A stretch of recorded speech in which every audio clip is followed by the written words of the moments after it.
আজকে আমরা শুরু করব হচ্ছে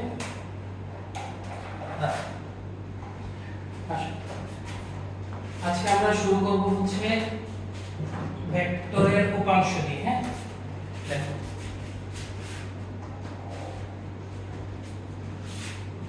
আজকে এগুলো আগের ক্লাসগুলো আছে না, এগুলো একটু দেখে নিলে দেখবো যে তোমাদের জিনিসটা ক্লিয়ার হয়ে যাবে। ঠিক আছে, আর কোনো সমস্যা থাকলে ভাইকে তো অবশ্যই বলবো। দেখো আজকে আমরা শুরু করবো হচ্ছে ভেক্টরের উপাংশ। দেখো আজকে আমরা শুরু করতেছি হচ্ছে ভেক্টরের উপাংশ। ঠিক আছে, ভেক্টরের উপাংশ। কোনো সমস্যা থাকলে অবশ্যই ভাইকে বলবা। ভেক্টরের উপাংশ হচ্ছে ভেক্টরকে আমরা ক্ষুদ্র ক্ষুদ্র অংশে ভাগ করে ফেলা। ঠিক আছে, আমরা ক্ষুদ্র ক্ষুদ্র অংশে ভাগ করব না, আমরা মেইনলি দুই বা ততোধিক অংশে ভেক্টরকে আমরা ভাগ করব। ঠিক আছে, তাহলে কোনো একটা ভেক্টর রাশিকে যদি আমি দুই বা ততোধিক অংশে যদি এটাকে ভাগ করি, তাহলে প্রত্যেকটা অংশকে আমি কিন্তু মূল ভেক্টরের উপাংশ বলবো। ঠিক আছে, লেখো এর সাথে সাথে লেখো দুটি কোনো ভেক্টর রাশিকে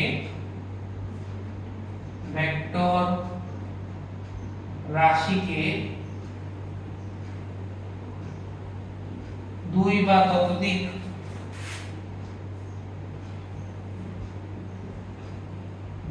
বা ততোধিক অংশে ভাগ করলে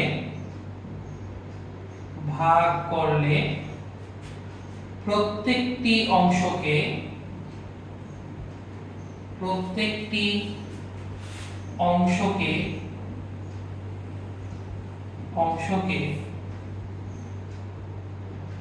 মূল ভেক্টরের উপাংশ বলে। দেখো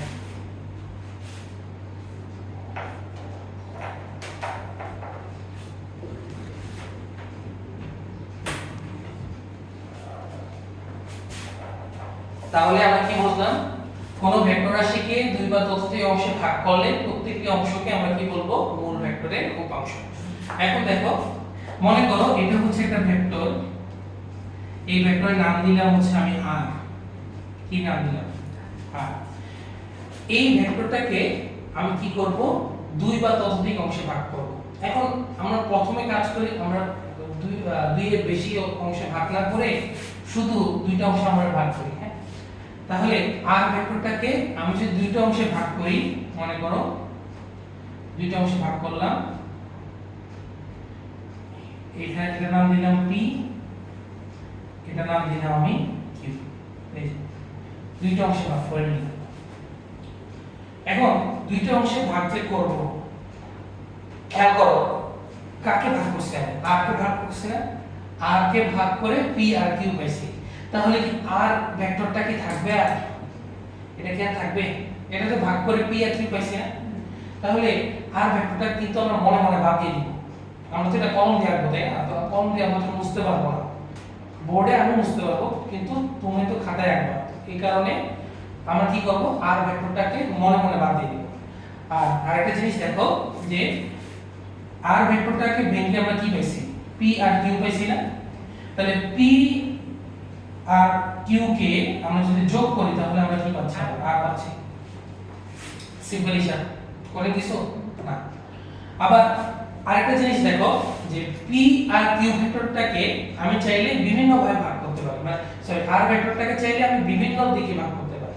যেমন সেম r ভেক্টরটাকে দেখো, সেম r ভেক্টরটাকে চাইলে আমি কিভাবে ভাগ করতে পারি, এই যে p q, তাই না? তারপর সেম r ভেক্টরটাকে ভাই যদি উপরে দেখাই, সেম r ভেক্টরটাকে আমি ভাগ করতে পারি মনে করো এইভাবে। কোনো সমস্যা আছে? সব ক্ষেত্রে তো সেম, মানে p আর q, এই যে p plus q is equal to R, তারপরে P plus Q, P plus Q is equal to R. দেখো প্রত্যেকটা ক্ষেত্রে সেম। তো এটাকে আমরা কি বলি, ভেক্টরের বাক্স বলি। ঠিক আছে, পুরো সমস্যাটাকে বলো। তাহলে আমরা একটা কথা লিখে রাখতে পারি যে p, q হলো r ভেক্টরের উপাংশ। না বুঝলে ভাইকে অবশ্যই বলবা।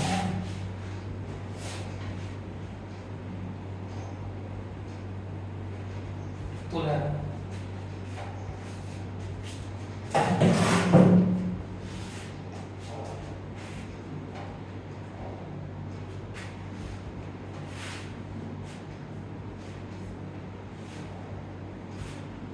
p, q হলো আমার r ভেক্টরের উপাংশ।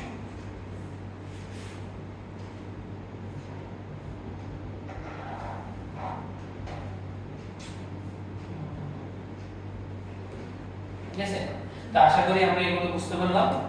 আরেকটা জিনিস আমরা দেখব, সেটা আমরা জিনিসটা বুঝছি কিন্তু আমরা p আর q এর মান কিন্তু বের করি নাই, আমরা জাস্ট এটা কনসেপ্টটা বুঝলাম। এবার আমরা মানটা বের করার চেষ্টা করব। দেখো কিভাবে আমরা মানটা বের করি। মানটা আমরা বের করব হচ্ছে সাইন রুল দ্বারা, ত্রিভুজের সাইন রুল দ্বারা।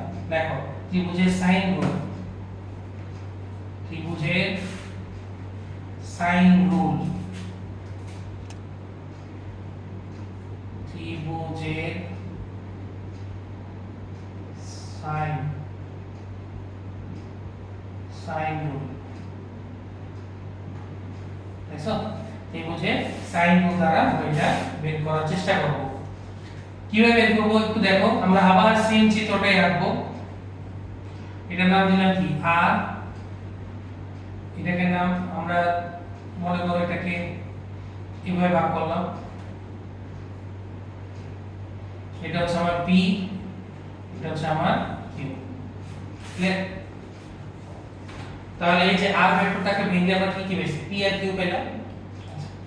ফাইন, এবার কি করব, q ভেক্টরটাকে আমি শিফট করব। শিফট করে দেখো আমি p ভেক্টরের এই যে একদম মাথায় নিয়ে আসব। p ভেক্টর একদম মাথায় আমি এটাকে নিয়ে আসলাম। বুঝছো? যেহেতু এটাকে শিফট করছি এই জন্য এটা ডট ডট লাইন দিয়ে দেখাইছি। বুঝতে পারছো? ডট ডট লাইন দিয়ে আমি এটা দেখাইলাম। তাহলে যেহেতু এটাকে শিফট করা যায়, খেয়াল করো আমরা কিন্তু সমান্তরালে এটাকে শিফট করতে পারি, নিয়ম হচ্ছে এটা। তাহলে খেয়াল করো এই q ভেক্টর আর এই q ভেক্টর একই ভেক্টর, যেহেতু শিফট করলাম। এখন এই কোণটা দেখো, এটাকে যে আমরা তো p plus q is equal to r, তো এটাকে আমরা গত ক্লাসের মতো বলতে পারি না যে p আর q এর লব্ধি হচ্ছে r, এটা তো বলতে পারি। তাহলে এই যে লব্ধি ভেক্টর r, এই p এর সাথে অবশ্যই একটা কোণ তৈরি করবে। এই কোণের নাম দিলাম আমি আলফা, আলফা নাম দিলাম। আবার এই লব্ধি ভেক্টর r q এর সাথে একটা অবশ্যই কোণ তৈরি করবে, সেটার নাম দিলাম আমি বিটা। সমস্যা আছে না? এবং খেয়াল করো এটা যদি বিটা হয় তাহলে এই কোণটা কত হবে বলো তো? এই যে এটা আর এটা তো সমান্তরাল আর এটা হচ্ছে ছেদক, তাহলে একান্তর কোণ আমরা ম্যাথে পড়ে আসছি, তাহলে এটা হচ্ছে বিটা। তাহলে এটা যদি বিটা হয় তাহলে এটা ত্রিভুজ তৈরি হলো না? তো ত্রিভুজের তিন কোণের সমষ্টি কত? 180 ডিগ্রি। তাহলে এটা আলফা এটা বিটা তিনটা মিললে হচ্ছে 180। তাহলে শুধু এই কোণের মানটা, এই কোণের মানটা কত হবে? 180 মাইনাস আলফা প্লাস বিটা। কোনো সমস্যা আছে না? সহজ ব্যাপার। ত্রিভুজের সাইন রুলটা আবার কি বলে? ত্রিভুজের সাইন রুলটা আবার বলে যে কোন ত্রিভুজের বাহু তার বিপরীত কোণের সমানুপাতিক, বিপরীত কোণের সাইনের সমানুপাতিক, তাই না? এটা তোমাদের 9th এর ম্যাথে পড়ে আসার কথা যে কোন ত্রিভুজের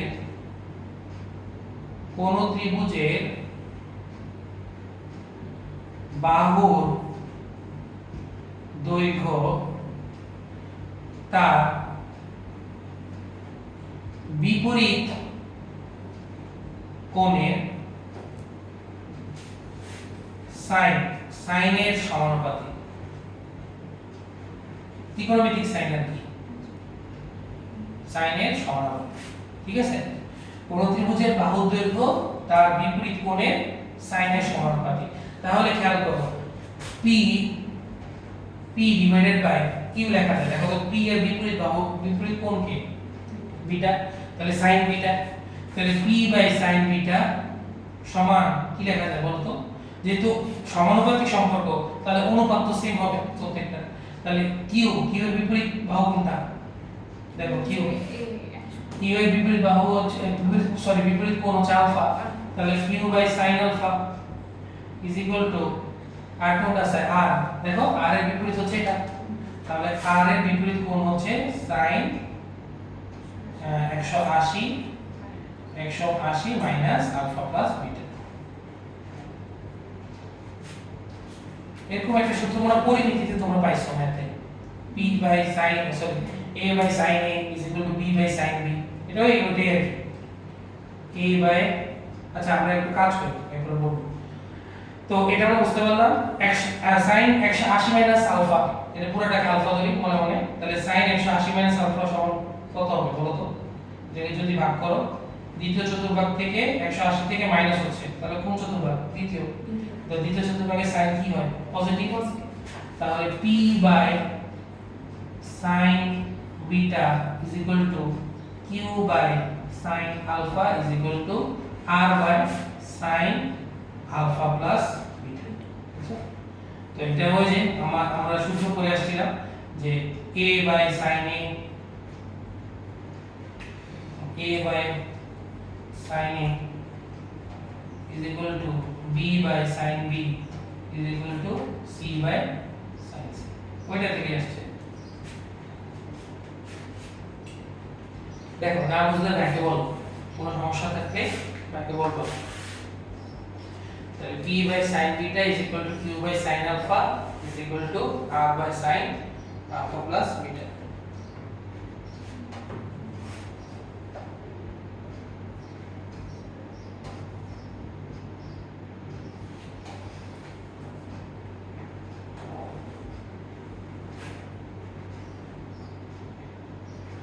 ঠিক আছে? সূত্রটা কিন্তু খুবই ইম্পর্টেন্ট, এটা কিন্তু মনে রাখবে।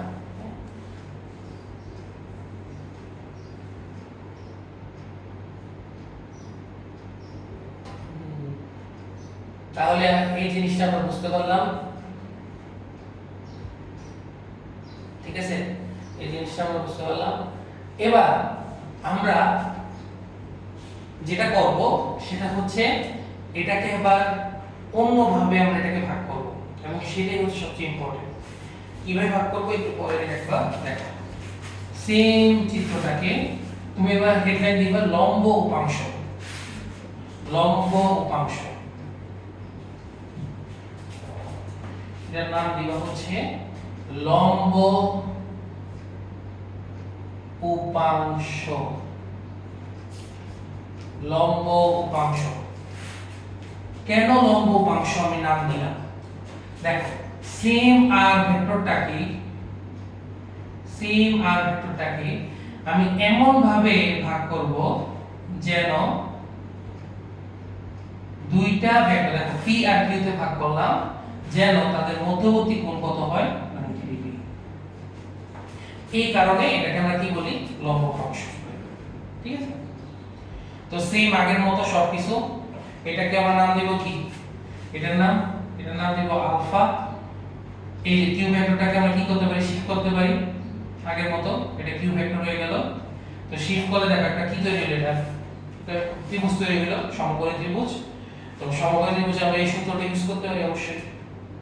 আর এটা আলফা, আর এটা কি হবে তাহলে? এটা হচ্ছে বিটা আগের মতো। তাহলে আমরা বলতে পারি আলফা প্লাস বিটা সমান কত ডিগ্রি আসছে? 90। তাহলে আমরা এই সূত্রে বসে দিতে পারি না ত্রিভুজের সাইন রুলে। তাহলে ত্রিভুজের সাইন রুল অনুযায়ী আমরা এটাকে বসাই, দেখো কত আসে। তাহলে এটা যদি আলফা হয় আর এটা কি, এটা তো বিটা, একান্তর কোণ। তাহলে আমরা বলতে পারি p বাই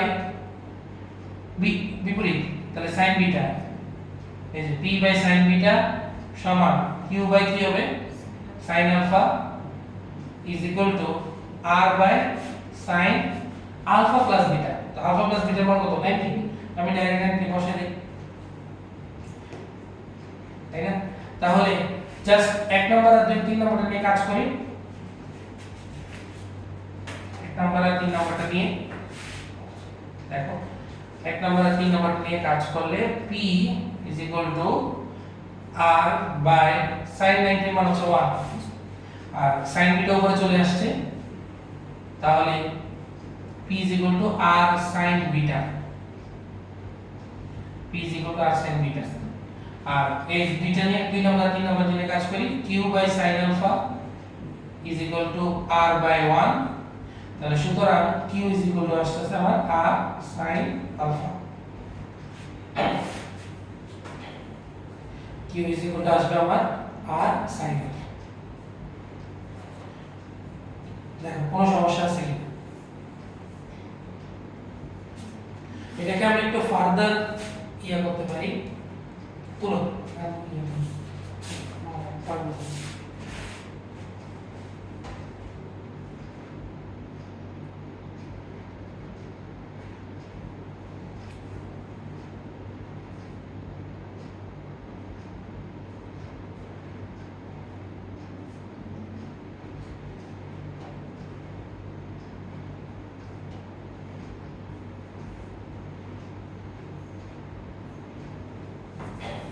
ঠিক আছে? তাহলে p r sin beta, q r sin alpha. এবার একটু কাজ করব, এটা নিয়ে একটু কাজ করব। কাজটা হচ্ছে দেখো, আমরা এখান থেকে বিটার মানটা বের করতে পারি। বিটার মানটা যদি আমি বের করি, তাহলে বিটার মান আসে 90 প্লাস আলফা, এবং আমরা এই বিটার মানটা কিন্তু বসায় দিতে পারি। তাহলে p সমান r sin 90 মাইনাস আলফা। তাহলে সুতরাং p এর মান কত আসবে বলো তো?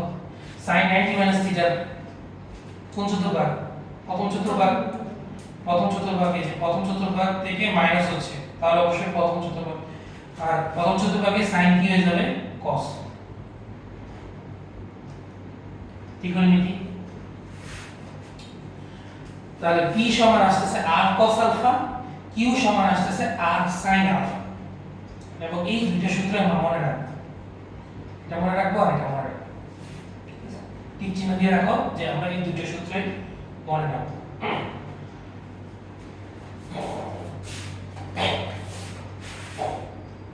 p is equal to r cos alpha, q is equal to হচ্ছে আমার r sin alpha।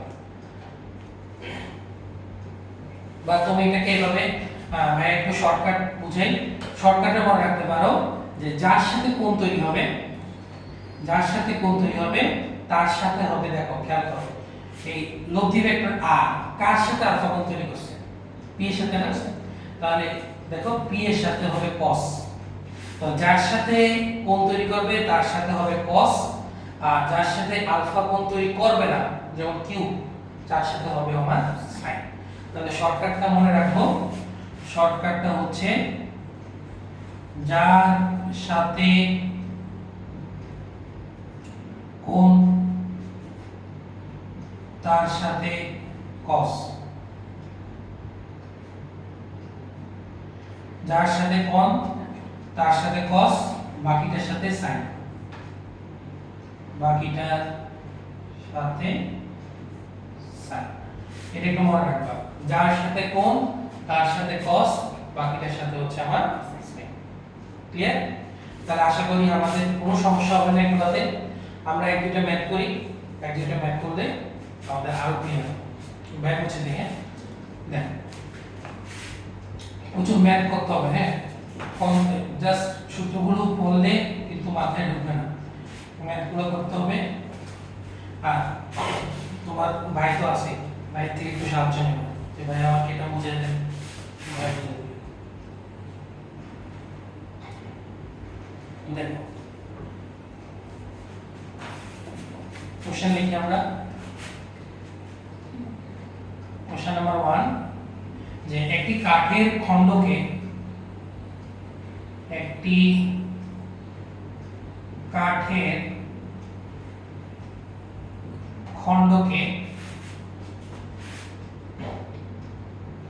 আনুভূমিকের সাথে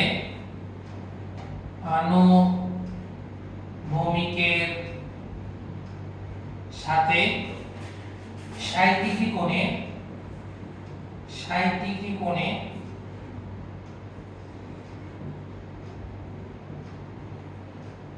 200 নিউটন বল দ্বারা টানা হচ্ছে। 200 নিউটন বল দ্বারা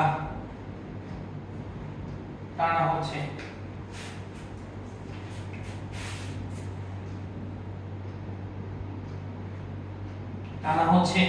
বস্তুর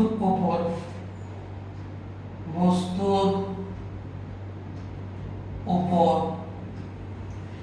আনুভূমিকের দিকে কার্যকরী বল কত? আরে এটা আরেকটা দেওয়া উচিত ছিল।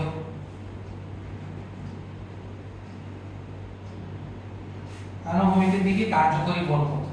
আনুভূমিকের দিকে কার্যকরী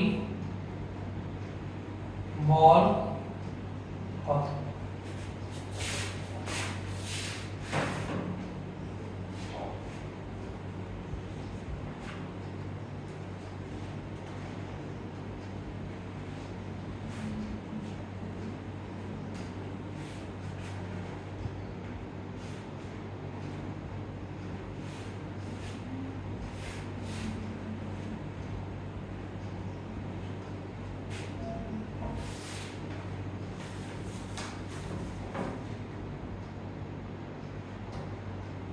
করো তো দেখি, চিত্র রাখলে হবে।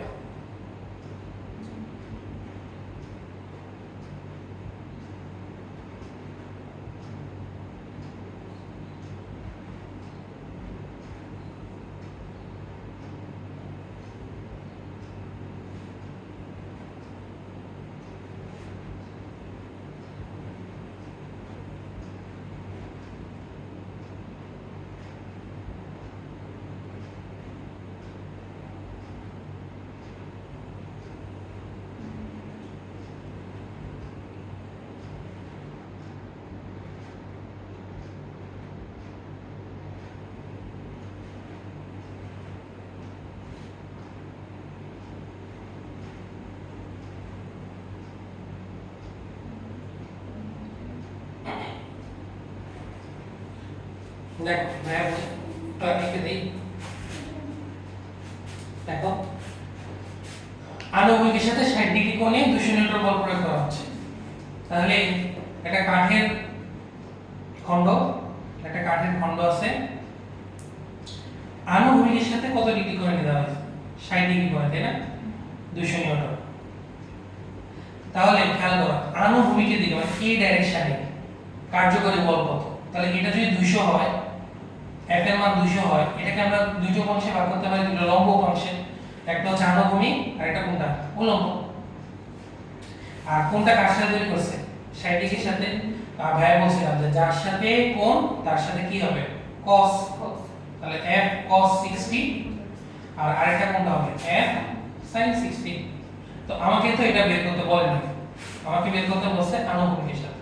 এই যে এটা হচ্ছে আনুভূমিক, হরিজন্টাল আনুভূমিক দিক। তো আনুভূমিকের দিকের সাথে আমার কার্যকরী বল হচ্ছে F cos 60।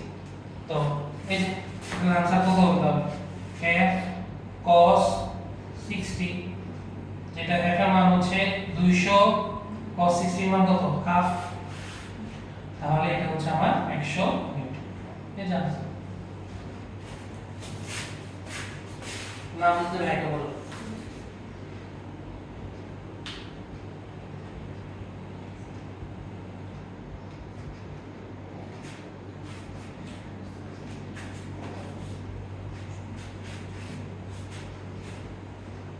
বুঝা গেছে তো? তাহলে ভাই আরেকটা দিই, ওইটা করলে আরো ক্লিয়ার হবে, ঠিক আছে? এটা আমরা আরেকটা করি।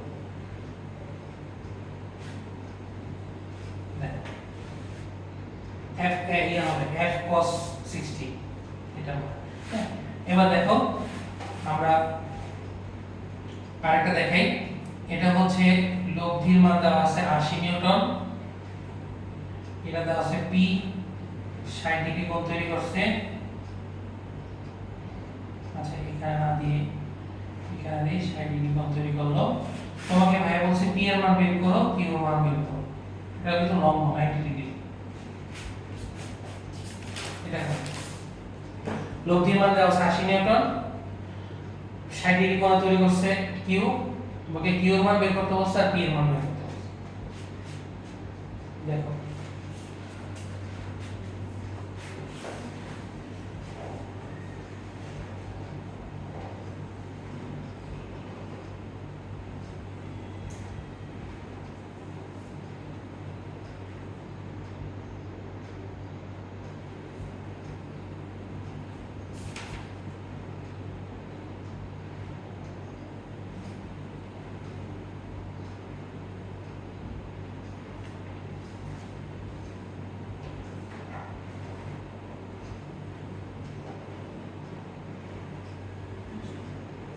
দেখো ইয়া আছে তো যার সাথে থিটা তার সাথে কি হবে cos, তাহলে পি এর সাথে cos হবে না কিউ এর সাথে cos হবে, কিউ এর সাথে আর এর মান তো দেওয়া আছে, ঠিক আছে ক্যালকুলেটর রাখবা, হ্যাঁ সবসময় ক্যালকুলেটর রাখবা। কিউ তাহলে কিউ সমান কত হবে 80 মানে r cos 60 আর পি এর মান হবে r sin 60, ঠিক তাহলে কিউ এর মান হচ্ছে আমার r cos 60, তাহলে 80 ইনটু হাফ, cos 60 মান হাফ, তাহলে এটা 40 নিউটন, কিউ এর মান 40 আর পি এর মান হচ্ছে আমার r sin 60, তাহলে 80 ইনটু √3/2 যেটা মান আসছে 40√3, এই যেটা ক্লিয়ার, এই সমস্যা আছে। আশা করি এগুলো আমরা পারবো, হ্যাঁ এরপরে দেখো আমরা আরেকটা জিনিস করব, সেটা হচ্ছে লন রোলার। এটারই একটা অংশ, দেখো এটারই একটা অংশ, সেটা হচ্ছে আমার লন রোলার। এখন লন রোলারটা আসলে কি? তো ইয়াতে দেখছো যে রাস্তার মধ্যে যে রোলার চালায়, এই রোলারটাই হচ্ছে আমার লন রোলার, ঠিক আছে ওই যে রাস্তা সমান করার জন্য যে রোলারটা চালায়। তো আমরা এই লন রোলারের একটা জিনিস পড়বো, সেটা হচ্ছে এটা অনুধাবনে আসে কোশ্চেনটা, যে লন রোলারের ক্ষেত্রে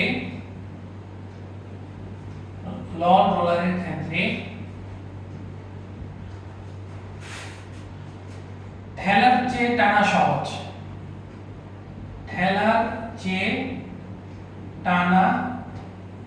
সহজ, এই কোশ্চেনটা আসে।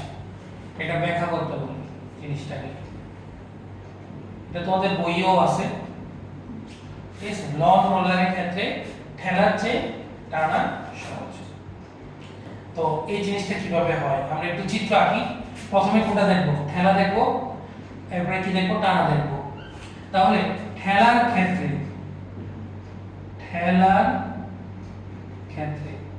চিত্রটা একটু ভালো করে দেখো, তাহলে বুঝতে পারবা।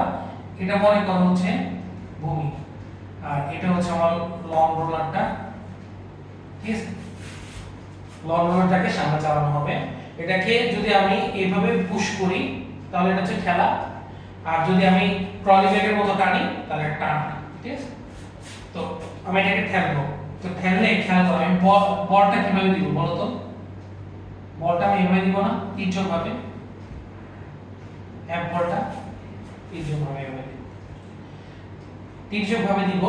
এই লং রোলারের একটা অবশ্য ওজন আছে, ওজনটা কোন ডাইরেকশনে কাজ করবে আমার, নিচে mg, এবং এই mg এর কারণে আমার একটা প্রতিক্রিয়া বল তৈরি হবে, এগুলো আমরা বল চ্যাপ্টার ক্লাস 9 এ পড়ে আসছি, সেটাকে আমরা কি বলতাম, প্রতিক্রিয়া বল আর। আচ্ছা এটা গেল। এবার খেয়াল করো, আমরা মনে করো এই কোণটাকে ধরলাম হচ্ছে থিটা ধরলাম, ঠিক আছে। তাহলে আমি এই F বলটাকে চাইলে দুইটা অংশে ভাগ করতে পারবো। বলো তো দুইটা অংশ কোনটা কোনটা হবে? একটা হবে সামনে আর আরেকটা হবে এই ডাইরেকশন। হ্যাঁ, আমরা তো শিখছি যে উপাংশ যখন ভাগ করব তখন এই যে এটা তো মেইন ভেক্টর, মেইন ভেক্টরটা সবসময় উপাংশ দুইটার কোথায় থাকবে? মাঝে থাকবে। তাহলে এটা যদি থিটা হয় আর এটা যদি মেইন ভেক্টরটা হয়, তো যার সাথে থিটা হবে তার সাথে কি হবে? আমার cos। তাহলে এটা দুইটা অংশে ভাগ করলাম, একটা হচ্ছে f cos থিটা আর এই পাশে কি হবে তাহলে? f sin থিটা, তাই না? একটা হচ্ছে f cos আর একটা হচ্ছে f sin থিটা। এবার দুটো অংশে আমরা অবশ্যই ভাগ করলাম। ভাইয়া তোমার টাইম দিব, আগে একটু বুঝি। হ্যাঁ, f cos, এবার খেয়াল করো তার নরমালি আমি যদি এটা না ঠেলতাম, মনে করো লং রোলারটা যেভাবে আছে সেভাবে, তখন তার ওজন কত থাকতো? mg। কিন্তু তুমি যখন এটাকে ঠেলবা তখন খেয়াল করো ওজনের ডাইরেকশনে কিন্তু আরেকটা বল আসতেছে। ওজনের ডাইরেকশনে আমার কিন্তু আরেকটা বল আসতেছে, সেটা হচ্ছে আমার f cos থিটা, তাই না? আমার ওজনের দিকে একটা বল আসতেছে, সেটা হচ্ছে f cos থিটা। তাহলে আমাকে বলো যে লং রোলারের f cos থিটা mg একই ডাইরেকশনে এবং r প্রতিক্রিয়া বল r সেটা হচ্ছে বিপরীত ডাইরেকশনে, তাই না? তাহলে আমার ওজনের সাথে খেয়াল করো, এই ওজনের সাথে একটা উপাংশ যোগ আসতেছে, তাহলে অবশ্যই লং রোলারটাকে কি মনে হবে? একটু ভারী মনে হবে, অবশ্যই ভারী মনে হবে। তাহলে আমরা লিখতে পারি যে এই ক্ষেত্রে আচ্ছা নিচে লেখা যায় কিনা দেখি। এই ক্ষেত্রে লং রোলারের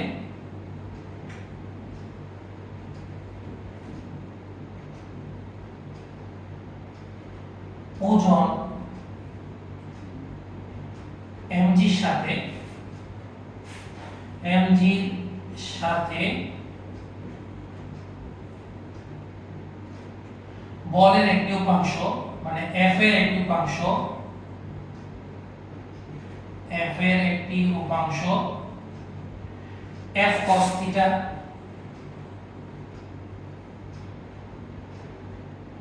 যুক্ত হয়।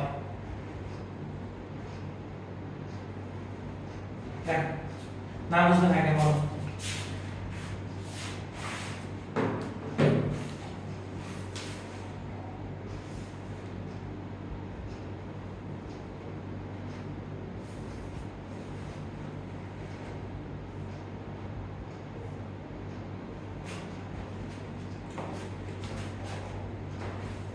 তাহলে তার আপাত ওজনটা কত আসতেছে? আপাত ওজন মানে হচ্ছে মানে আপাতত একটা ওজন তৈরি হচ্ছে, সেটা হচ্ছে আমার mg plus f cos theta. mg এর সাথে আরেকটা যদি f যোগ হয় মানে mg plus f cos theta. এটা হচ্ছে ঠেলার ক্ষেত্রে।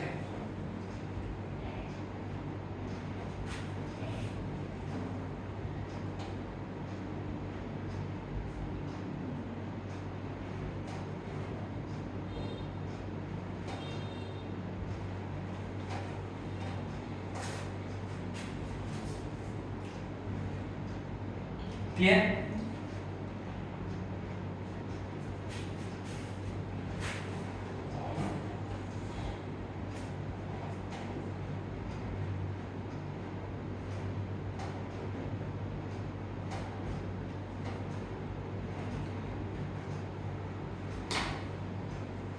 আশা করি এটা আমরা বুঝছি। হ্যাঁ, তো এটা গেল ঠেলার ক্ষেত্রে। এবার আসলে টানার ক্ষেত্রে কি হয় একটু আমরা দেখব।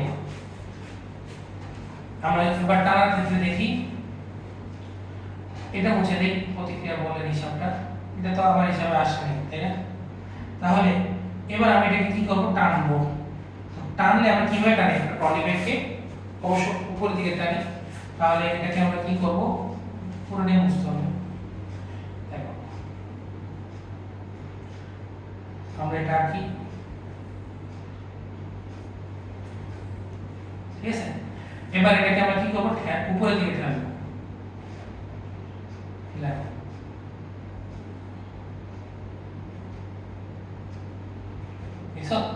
উপরের দিকে এটাকে ঠেললাম।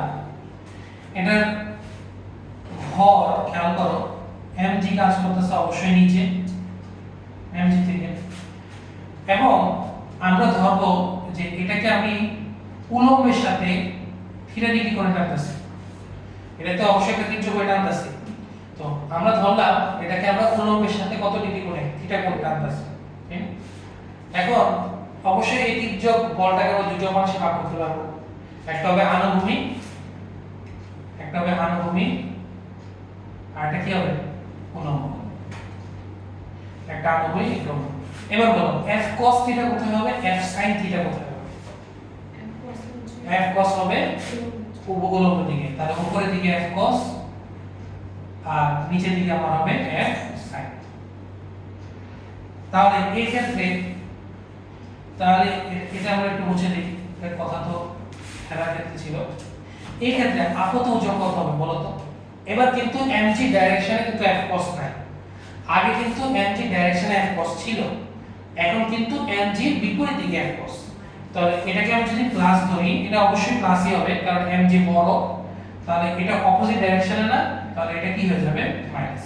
তাহলে আপত ওজন হবে mg minus f cos theta. তাহলে অবশ্যই টানা সহজ না, কারণ ওজন কমে যায় mg থেকে, আর ঠেলার ক্ষেত্রে mg বেড়ে যায়। তো এটাই জাস্ট চিত্র আকারে ব্যাখ্যা দিলে হয়ে যাবে। তাহলে সুতরাং লিখে ফেলবা যে লং রোলারের ক্ষেত্রে ঠেলার চেয়ে টানা সহজ।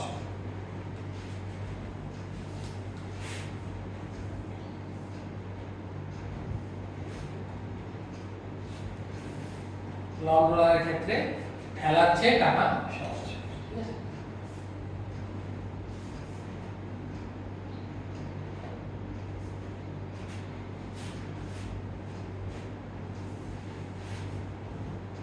সমস্যা থাকলে অবশ্যই ভাইকে বলবা, কারণ এগুলো একবার বুঝলে টাইম ওয়েস্ট হবে না, বারবার বুঝতে হবে না।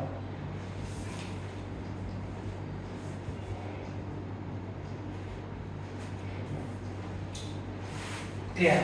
শেষ। এবার আসো আমরা শুধু উপাংশের মানগুলো লিখবছিলাম, তাই না? কিন্তু আমরা এটাকে এই চ্যাপ্টার নাম কি? এই চ্যাপ্টার নাম হচ্ছে ভেক্টর। তাহলে আমরা ভেক্টর রূপে এটাকে প্রকাশ করতে হবে না অবশ্যই। তাহলে খেয়াল করো, আমরা এটাকে ভেক্টর রূপে আমরা এটাকে প্রকাশ করব। তাহলে দেখো উপাংশকে ভেক্টর আকারে প্রকাশ, আজকে লাস্ট টপিক হচ্ছে এটা, যে উপাংশকে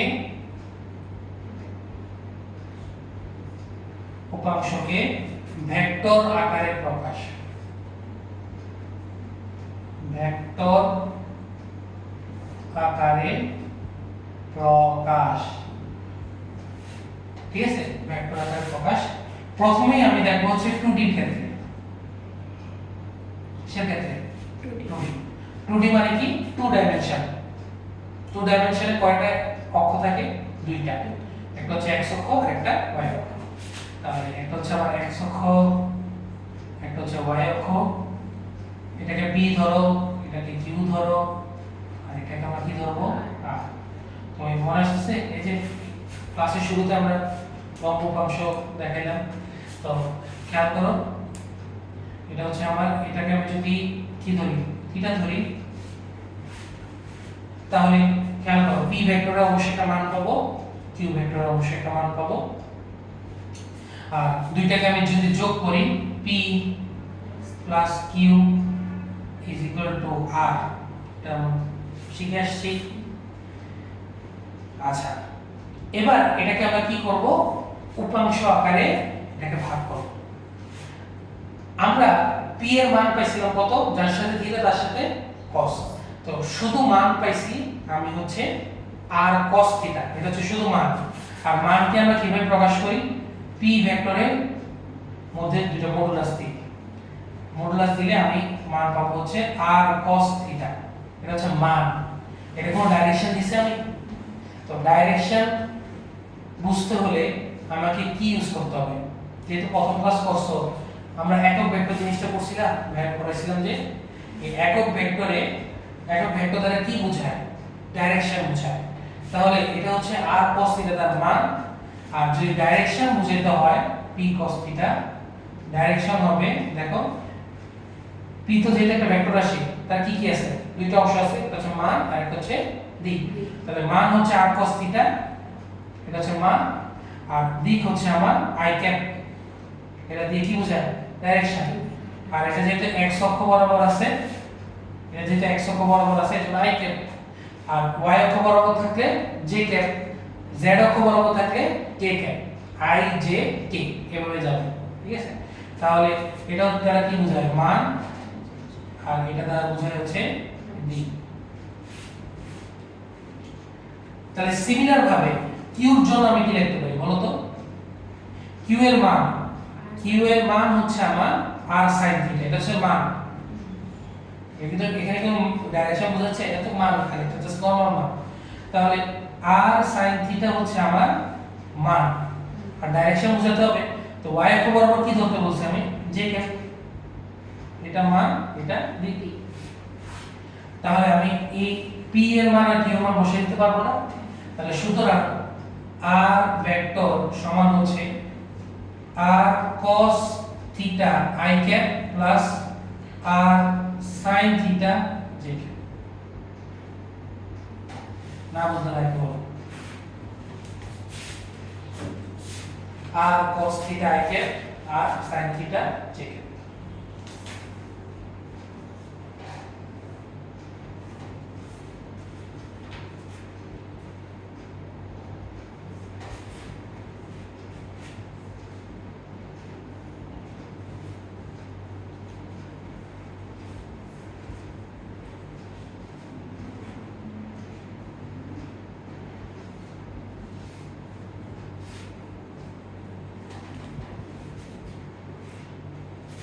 খুবই খুবই সহজ জিনিস, কঠিন কিছু না।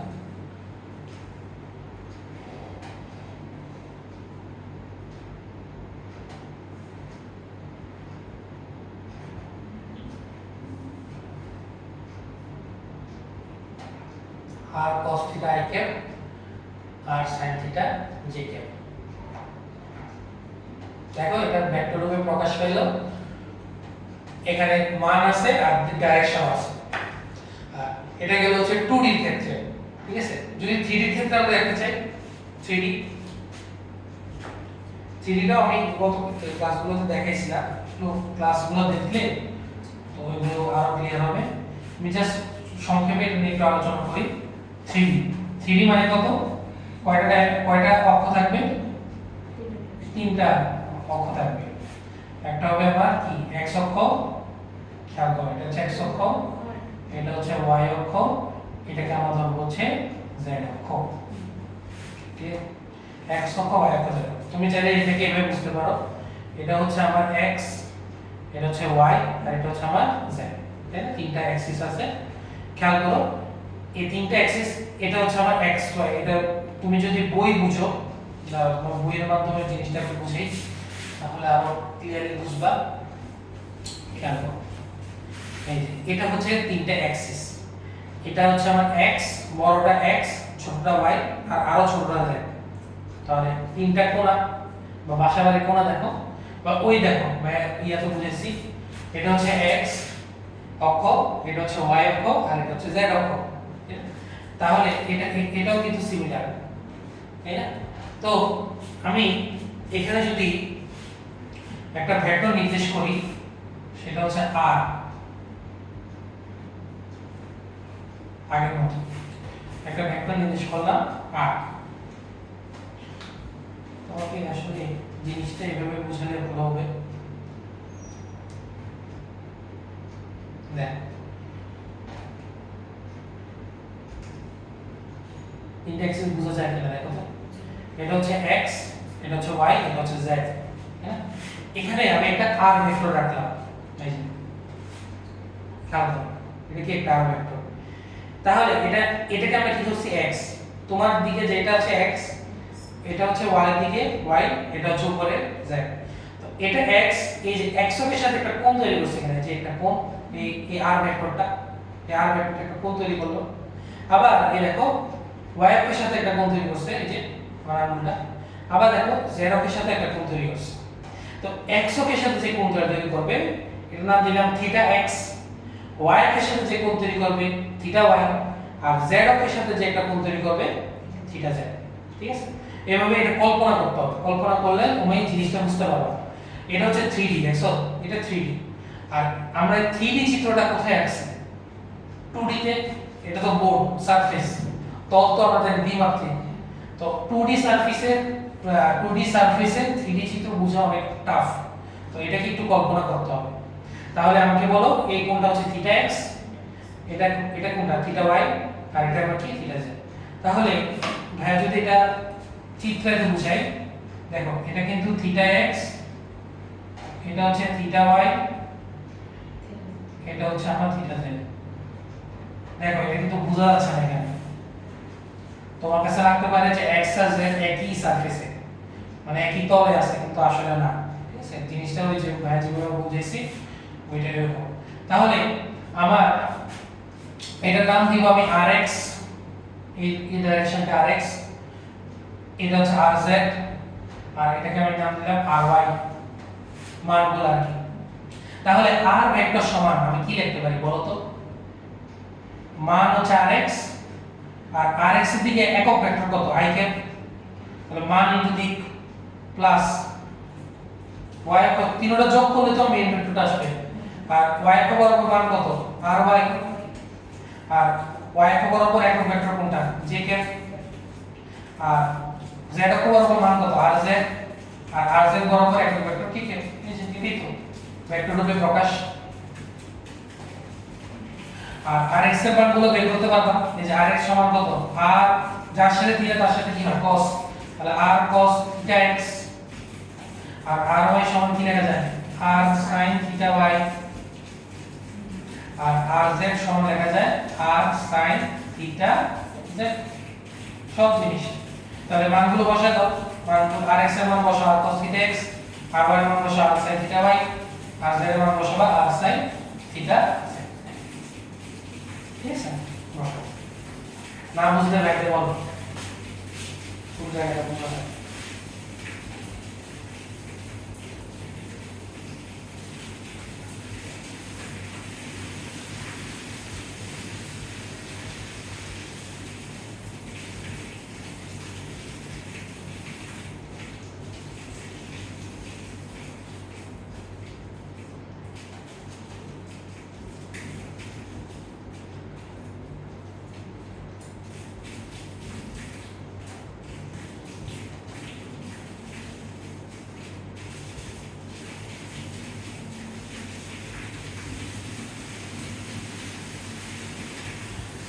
তো rx ry rz, তো আমি যদি rx ry rz থেকে আমি r এর মানটা যদি বের করতে চাই, কিভাবে বের করব?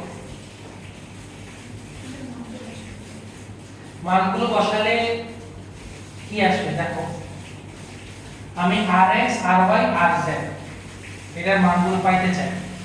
সবচেয়ে সহজ যে ব্যাপারটা সেটা হচ্ছে আমি r ভেক্টরের কি পাইতে চাই মান। তো মানকে আমরা কিভাবে প্রকাশ করি? r ভেক্টর মডুলাস দিয়ে, এটার মানটা হবে r x square plus r y square plus r z square. অর্থাৎ প্রত্যেকটা মানের স্কয়ার করে তাদের সমষ্টি যদি বের করি আর রুট করি তাহলে আমরা কিন্তু মান পেয়ে যাব। কথা বুঝা গেছে? ঠিক সিমিলার ভাবে 2D এর ক্ষেত্রেও কিন্তু সেম।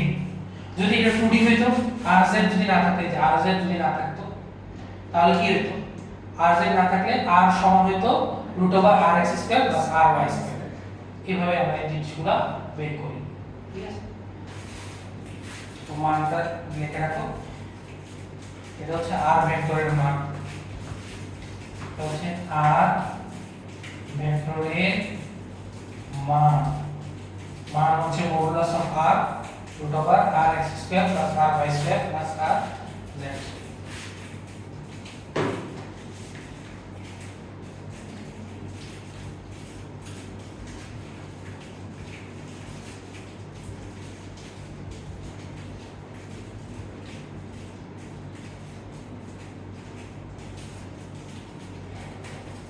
ঠিক আছে, তাহলে একটা ম্যাথ ছোট একটা ম্যাথ করে ছুটি দিয়ে দিই।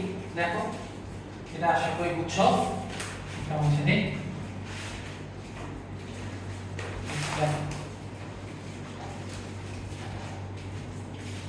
কোশ্চেন কোশ্চেন কোশ্চেন হচ্ছে আমার a ভেক্টর আর b ভেক্টর আছে,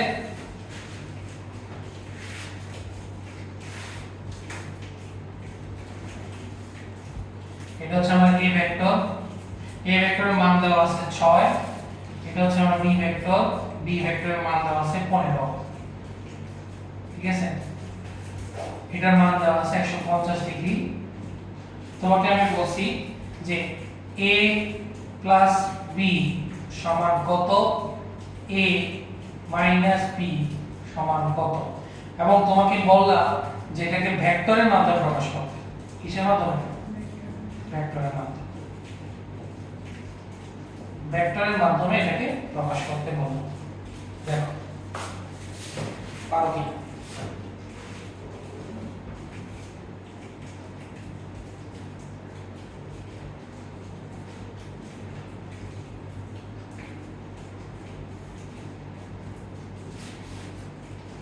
ভেক্টরের মাধ্যমে জিনিসটাকে আমি প্রকাশ করতে বললাম।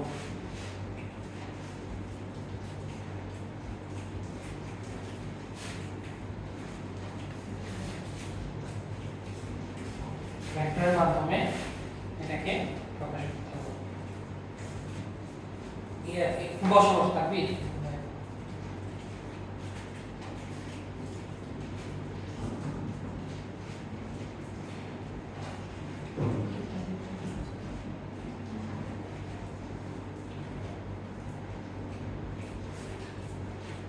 কিভাবে করব? মান কাটি x আর y, যেহেতু এখানে কোনো ইয়া নাই,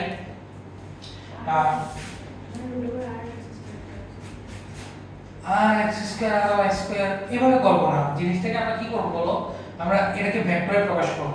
আমাদের মান দেওয়া আছে, তাই শুধু ডাইরেকশন নাই, তো আমরা এটাকে মানে ভাগ করে নিব। খেয়াল করো, এটা হচ্ছে a ভেক্টর, b ভেক্টর কিন্তু তির্যক ভাবে আছে, তো এটাকে আমরা x অক্ষ আর y অক্ষে ভাগ করব। তাহলে আমাদের জন্য সহজ না? এটা যদি 150 হয়, এটা কত? 30। তাহলে b ভেক্টরের মান খেয়াল করো, এটাকে আমরা bx ধরি, এই ডাইরেকশনকে bx, আর এটাকে কি ধরবো? by। সমস্যা আছে না? এটাকে যদি আমি পজিটিভ ডাইরেকশন ধরি, তাহলে এটা অটোমেটিক্যালি কোন ডাইরেকশনে যাবে? Negative direction. এটা তো বুঝছি। উপরে যদি পজিটিভ হয়, নিচে হবে কি? নেগেটিভ। তাহলে উপরে আমার পজিটিভ।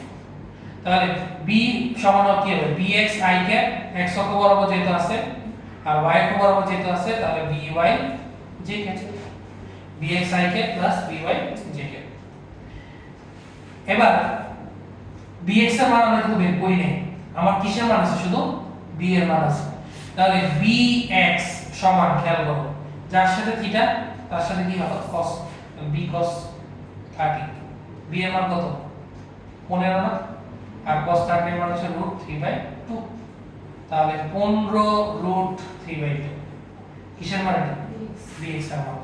আর by এর মান b sin 30, তাহলে 15 ইনটু হাফ, তাহলে by এর মান কত আসছে?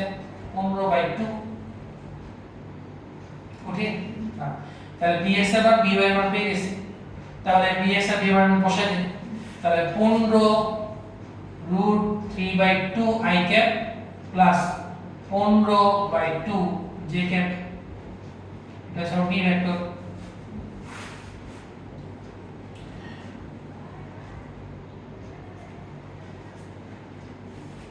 ক্লিয়ার কিনা? আর a ভেক্টর দেখো, a ভেক্টর এটা যদি প্লাস ডাইরেকশন হয়, এটা কি ডাইরেকশন? মাইনাস। তাহলে a ভেক্টর সমান -6, আর এটা যেহেতু কোন অক্ষ বরাবর আছে? x অক্ষ, তাই x অক্ষে একক ভেক্টর কি হয়? i cap. মনে রাখবা, x অক্ষে i ক্যাপ, y অক্ষে j ক্যাপ, z অক্ষে k ক্যাপ। তাহলে শেষ। তাহলে a ভেক্টর মান পাইলাম, b ভেক্টর মান পাইলাম, যোগ করো বিয়োগ করো, শেষ। তাহলে আমি কি করলাম? এটাকে যোগ করলাম, যোগ করলে দেখো কি আসে? a প্লাস b ভেক্টর যোগ করো, তাহলে যোগ করলে আসে -6i cap plus 15√3/2 i cap plus 15/2 j cap যোগ করো। মনে রাখবা i ক্যাপের সাথে i ক্যাপের যোগ j ক্যাপের সাথে কোনোদিন যোগ হবে না, j ক্যাপ আলাদা না, এটা i ক্যাপের জায়গায় না। তাহলে i ক্যাপ আর i ক্যাপ যোগ করব, তাহলে এটা যোগ করব আর এটা তো আলাদাই থাকবে। তাহলে এটা आंसर পেয়ে যাও। তোমার বাসায় হোমওয়ার্ক হচ্ছে a - b টা বের করো।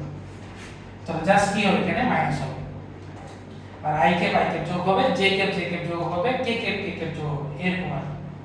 ওকে, বাসায় এটা করবা। আজকে এতটুকুই থাকো।